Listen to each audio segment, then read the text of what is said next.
ഒരു നാൾ ഒരു കുഞ്ഞൻ കുരുവിക്ക് ഒരു മരദ്വാരത്തിൽ അകപ്പെടാൻ ഇടയായി. അപ്പൊ സ്വാദിഷ്ടമായിട്ടുള്ള എന്തൊക്കെയോ കഴിച്ച് ഭക്ഷിച്ച് ഇതിനെ കുത്തിപ്പറക്കി വന്നപ്പോൾ അത് അറിയാതെ തന്നെ ഒരു മരത്തിലെ ദ്വാരത്തിൽ അതിനുള്ളിൽ അകപ്പെട്ടു.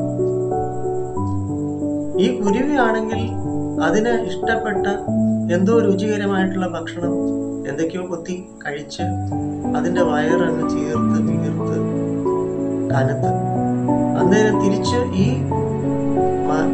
മരദ്വാരത്തിൽ നിന്ന്, മരത്തിന്റെ ആ ഹോൾ, അതിൽ നിന്ന് പുറത്തു വരാൻ പറ്റാതെ.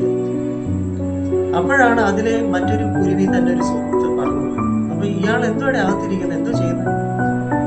അപ്പൊ പറഞ്ഞു, എനിക്ക് പുറത്തു വരാൻ പറ്റുന്നില്ല. അപ്പൊ നോക്കിയപ്പോഴത്തേക്ക് ഇയാളെ വയറങ്ങ് ചീർത്തിരിക്കല്ലേ, കഴിച്ച് വീർത്തിരിക്കുക. അന്നേരം കൂട്ടുകാരൻ പറഞ്ഞു കൊടുത്തു, ഒരു കാര്യം ചെയ്യും, നാളെ രാവിലെ ആകുമ്പോഴത്തെ വയറൊഴിയും, അന്നേരം നീ മെലിയും, കുറച്ച് വണ്ണം കുറയുന്ന പോലെ ആവും, നിന്റെ വയറ് കുറയുമല്ലോ. അപ്പോഴത്തേക്ക് നിനക്ക് ഇത്തിരി പ്രയാസപ്പെട്ടാണെങ്കിലും ഈ മരത്തിലെ ദ്വാരത്തിൽ നിന്നും പുറത്തു വരാൻ പറ്റും എന്ന് ഉപദേശം കൊടുത്തിട്ട് തന്റെ കൂട്ടുകാരന് പറഞ്ഞു.